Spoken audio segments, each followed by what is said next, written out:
ছিল ওইটাতেও ছিল যে নিয়মিতকরণ করা হবে। এখন দেখা গেছে যে আমাদের দাবি সপক্ষে হাইকোর্টও যুক্তি দিয়েছেন যে ওদেরকে দেওয়া উচিত, যদি না দেওয়া হয় তাহলে যে শ্রমিক এবং কর্মচারী সমাজ আন্দোলনে অবতীর্ণ হবে এবং আমি দৃঢ় বিশ্বাস করছি এবং ওদেরকে এই নেতৃত্ব বিএমইসি প্রদান করবে। হ্যাঁ, এসএস এর ক্ষেত্রে আমরা বিশাল র্যালি করেছি, এসএস এর ক্ষেত্রে আমরা ডেপুটেশন দিয়েছি এবং এসএস এর ফাইলটাও আমাদের জানা মতে সরকারের director of school elementary education থেকে রাবেল হেমন্ত কুমার স্যারের কাছে আছে। আমাদের ডেপুটেশনের ফলেই ওইটা এতটুকু পর্যন্ত গেছে যে ওদেরকে রেগুলারাইজেশন যেন করা হয় এমন একটা কিছু হবে। আমাদের দাবি এটা ছিল। আপনাদের আন্দোলনের ফলে কি এমন সিদ্ধান্ত সরকার নিয়েছে? না না, সিদ্ধান্ত না, ফাইল মুভমেন্ট। ফাইল মুভমেন্ট হয়েছে, সিদ্ধান্ত নিতে তো সময় লাগবে। ফাইল মুভমেন্ট কি আপনাদের আন্দোলনের ফলে হয়েছে? আমরা করেছি ডিরেক্টর স্যারের সঙ্গে আমরা দেখা করেছি, ডিরেক্টর স্যার বলেছে যে ডিরেক্টর স্যার এখান থেকে যা করার উনি করতে পারবেন, বাকি কিছু উপরের ব্যাপার, এটা তো ওনার কোনো করার নেই। কিন্তু ওনার এখান থেকে যে ফাইল চলাচলের ব্যাপার আছে ওইটা উনি ওদের অবস্থা দেখে যতটুকু সিদ্ধান্ত নেওয়ার উনি নিয়ে পাঠিয়েছেন উনি বলেছেন। আপনাদের আন্দোলনের ফলে ফাইল মুভ হয়েছে। হ্যাঁ, আর কি কি হয়েছে আপনাদের আন্দোলনের ফলে? আন্দোলনের ফলে এই আমরা আপনারা নিশ্চয়ই অবগত আছেন যে অন্তপুরা স্কুল এটা বাদ দিয়ে আন্দোলনের ফলে আমরা মধ্যশিক্ষা পর্ষদ এরকম আমরা হাইকোর্টের রায়ে জিতেছিলাম, 14 জন এমপ্লয়ি রেগুলার করছিলাম, 5-7 বছর হয়ে গিয়েছিল। তখন আমরা মুখ্যমন্ত্রীর দৃষ্টি আকর্ষণ করেছিলাম, আমাদের আত্মনাটটা আমাদেরকে সঠিকভাবে পৌঁছেছিলাম এবং যার ফলস্বরূপ আমাদের এই 14 জন ফিফথ এমপ্লয়ি রেগুলার হয়েছে। আমরা যতগুলি মুখ্যমন্ত্রীর দৃষ্টি আকর্ষণ করেছি আশানুরূপ ফল পেয়েছি। আপনারা এসএসসি ক্ষেত্রে যেটা বলেছেন অতি স্বল্প সময়ের মধ্যে আপনারা তার রেজাল্ট পাবেন। আমরা এই কম্পিউটার শিক্ষক ক্ষেত্রেও আমরা প্রত্যেকটা আন্দোলন সুন্দরভাবে সুশৃঙ্খলভাবে যদি মুখ্যমন্ত্রীর দৃষ্টি আকর্ষণ করা যায়, প্রত্যেকটা ফল আশানুরূপ হয়, তাহলে উৎকৃষ্ট প্রমাণ হলো আমরা 3-4টা ক্ষেত্রে দেখেছি। তাই মুখ্যমন্ত্রী বলেছেন যে আন্দোলন করার প্রয়োজনে আমরা আন্দোলন করিনি, আমরা আমাদের আত্মনাদ মুখ্যমন্ত্রীর কাছে পৌঁছে দিয়েছি এবং সেটার ফল আমরা সবসময় পেয়েছি। কারণ এই সরকার রাষ্ট্রের জনগণের জন্য কাজ করছেন, সঠিকভাবে যদি মুখ্যমন্ত্রীর দৃষ্টি আকর্ষণ করা যায় তাহলে সঠিক সমস্ত কিছু আদায় করা যায়। নমস্কার। রাজ্য সরকার এসএলপি প্রত্যাহারের জন্য না, যদি এসএলপি করে আর কি এই কালকের যে না, যদি এসএলপি করে এটা প্রশাসন করে, আমরা সেভাবে বললাম তো, আমরা মুখ্যমন্ত্রীর কাছে আমাদের আত্মনাদ নিয়ে বসাচ্ছি। যদি রাজ্য সরকারের কাছে যদি রাজ্য সরকার যদি এসএলপি করে, আমরা সেভাবে মুখ্যমন্ত্রীকে বলবো যাতে আমরা হাইকোর্টের রায়কে পুনরায় বহাল করে। আসলে আর্থিক কিছু সংকট আছে, পূর্ববর্তী সরকারের সময় আমাদের কিছু আর্থিক সংকটে আমাদেরকে ফেলে দিয়েছে, এগুলি রেগুলেশন করতে কিছু সময় নিয়েছেন। আমরা মোটামুটি ত্রিপুরা সরকার স্টেবল, আমরা মনে হয় না যে উনি এসএলপি করবেন মাননীয় সুপ্রিম কোর্টে। নিজের মুখের কথা, আপনারা সাংবাদিক, আপনারা আমার থেকে বেশি জানবেন।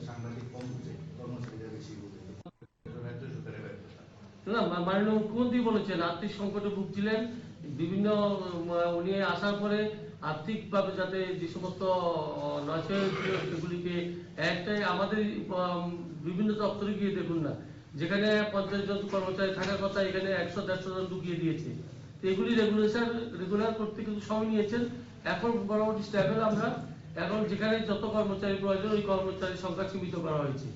এখন যা ভ্যাকেন্ট হচ্ছে তার সঠিক পদ্ধতিতে রিক্রুটমেন্ট হচ্ছে, এখন কোনো সমস্যা হবে না। আমাদের কাছে আমরা যতটুকু জানি মুখ্যমন্ত্রী অত্যন্ত সহৃদয় মানুষ এবং ওনাদের সঙ্গে আমাদের কথাবার্তা হয়েছে, এমন হয়নি যে উনি এটা নিয়ে খুব আশাবাদী যে কিছু একটা করবেন, আপনারা আর কয়েক মাসের মধ্যে তার একটা সদস্য পাবেন। আমি বলছি যে 18 জনের যে রায় হয়েছে কোর্টের যে নিয়ম অনুযায়ী এই রায়টা শুধু 18 জনের উপরে রেফার করবে। সরকারের পক্ষে গেলে সরকার পক্ষ বলবে যে বাকিদের সেম কেস করে নিতে হবে, এটা কোর্টেরই কথা। কিন্তু আমাদের দাবি থাকবে এই রায়টা সবার জন্য বহাল করা। আমাদের দাবি থাকবে এটা, এই রায়টা সবার জন্য বহাল করা, যাতে কেস না করে সরকার নিজের উদারতার পরিচয় দিক, আমরা এটাই চাই। এবং আমরা আশাবাদী ডাবল ইঞ্জিন সরকার যেহেতু একটা পজিটিভ কিছু করে আমাদেরকে সরকার অবশ্যই দেখাবে।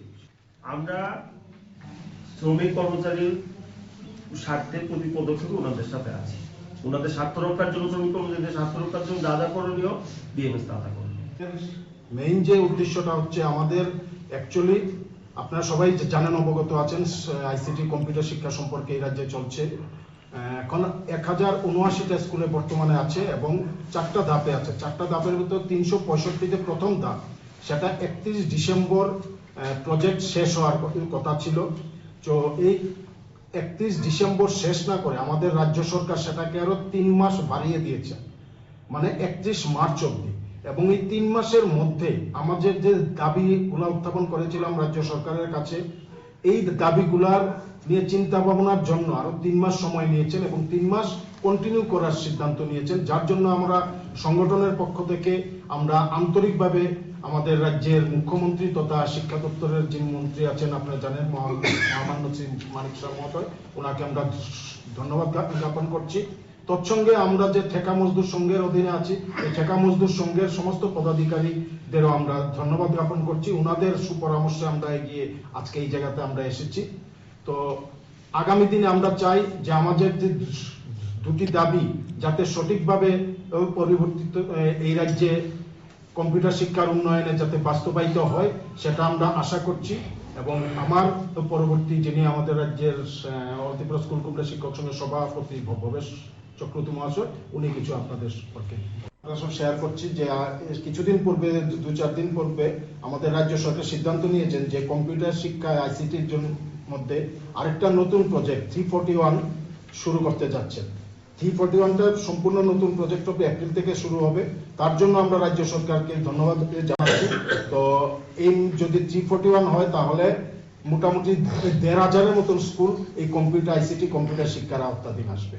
এবং আশা করব আমার পূর্ববর্তী বক্তাদের চন্দন সুপ্তজর বিএমএস এর সম্পাদক মহাশয় যিনি বলেছেন যে আমরা আশাবাদী যে রাজ্য সরকার ধাপে ধাপে এটা সরকারিভাবে নেবেন এবং নতুন প্রজেক্ট যদি প্রয়োজন পড়ে নতুন প্রজেক্ট এই অনুযায়ী ওনারা চালু করবেন।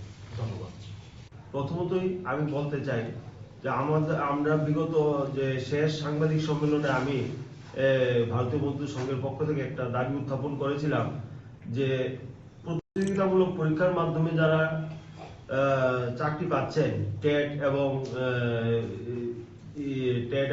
জিআরবিটির যে চাকরিগুলো হচ্ছে এগুলি প্রথম দিন থেকেই রেগুলার সার্টিফিকেট দেওয়ার দাবি। এবং গতকালকে আমরা দেখতে পেলাম যে হাইকোর্টের ডিভিশন বেঞ্চ, মাননীয় হাইকোর্টের ডিভিশন বেঞ্চ একই রায় দিয়েছে যে ওদেরকে শুরু থেকেই স্কেল দিতে হবে।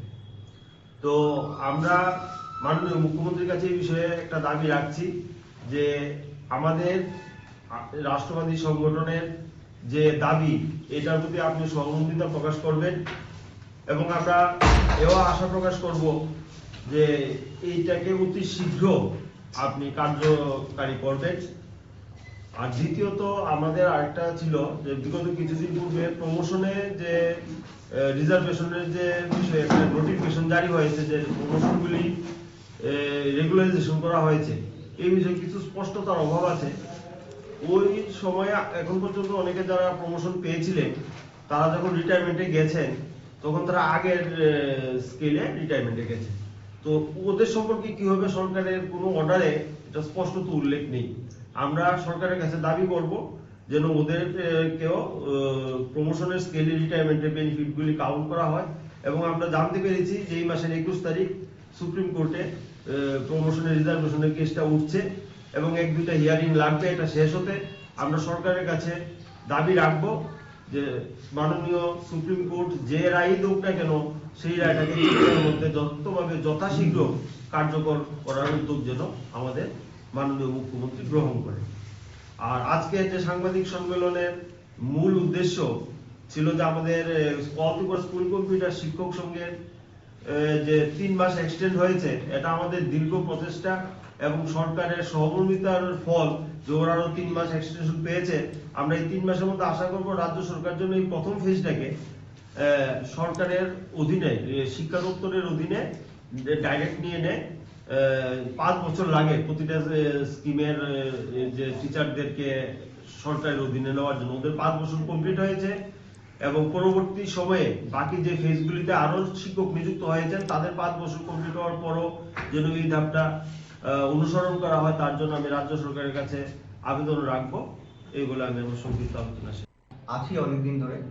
এই মুহূর্তে আমরা আজকের এই প্রেস কনফারেন্সে যেটা বলার কথা সেটা হচ্ছে যে প্রথম ধাপ এই প্রজেক্টের প্রথম ধাপ 365 কে ডিসেম্বরের 31 তারিখ শেষ হয়ে যাওয়ার কথা ছিল, কিন্তু রাজ্য সরকার আমাদের এই সেটআপকে আরো 3 মাসের জন্য এক্সটেনশন করেছেন, এবং যার জন্য আমরা রাজ্য সরকারের কাছে অসংখ্য ধন্যবাদ জানাই। এবং আমরা আমাদের যে গার্জিয়ান যারা ঠেকা মজদুর সঙ্গে আছেন তাদেরকেও আমরা অসংখ্য ধন্যবাদ জানাই। পাশাপাশি আমরা আপনাদের মাধ্যমে এটা পৌঁছে দিতে চাই যে এই এক্সটেনশনের মাধ্যমে সরকার যেভাবে আমাদের বিষয়টা দেখেছেন বা চিন্তা করেছেন, সেইভাবে একইভাবে এই আইসিটি এডুকেশনটাকে থার্ড পার্টি সিস্টেম থেকে সরিয়ে এনে সম্পূর্ণরূপে সরকারিভাবে যে কোনো সিস্টেমের মাধ্যমে পরিচালনা করবেন, যেটা আমাদের পাশাপাশি রাজ্য আসাম, পশ্চিমবঙ্গ বিভিন্ন রাজ্যে আমরা এটা দেখতে পাচ্ছি, এবং ওনারা বিভিন্নভাবে ধাপে ধাপে অ্যাডপ্ট করেছেন। তো সেই ব্যাপারটা আমরা স্মরণ করে দিচ্ছি যে রাজ্য সরকার আমাদের এই বিষয়টা শুনবেন। এবং আমাদের যে দুটো মেইন দাবি ছিল, একটা দাবি ছিল যে আমাদের স্কুলের যে কম্পিউটার এডুকেশনটাকে বাধ্যবাধক করতে হবে, যার জন্য সেখানে বই বা যে কোনো পেপার গাইড দিতে হবে। আর দ্বিতীয়ত, এই শিক্ষার সঙ্গে জড়িত আমরা যারা ইনস্ট্রাক্টর আছি তাদেরকে আমরা তাদের যাতে মানে চাকরিটা সুনিশ্চিত হয় এবং তারা যাতে সরকারিভাবে এই চাকরিটা করতে পারেন 60 বছর পর্যন্ত। এই দাবি নিয়ে আমরা ছিল, এই দাবি এখনো আছে। তো আপনাদের মাধ্যমে আমরা সরকারের কাছে সরকারকে ধন্যবাদ তো অবশ্যই জানাচ্ছি, 100 বার জানাচ্ছি, কিন্তু তার পাশাপাশি আমরা সরকারকে এটাও স্মরণ করে দিচ্ছি যে আমাদের এই সিস্টেমটাকে কিন্তু থার্ড পার্টির মাধ্যমে আর চালানো, যদি চালাই তাহলে সিস্টেমটা সঠিকভাবে থাকবে না, যেটা আমরা বিভিন্নভাবে বলে এসেছি, বিভিন্নভাবে আপনাদের মাধ্যমে জানিয়েছি। তো এটাই কথা, যেন আমরা আমাদের এই 3 মাসের পরে আমরা রাজ্য সরকারের কাছ থেকে আরো ভালো কিছু আশা করছি, এবং আমরা রাজ্য সরকার আমাদের বিষয়ে অবশ্যই চিন্তা করবেন, যেটা মহামান্য মুখ্যমন্ত্রী তথা শিক্ষামন্ত্রী আমাদের বিষয়টা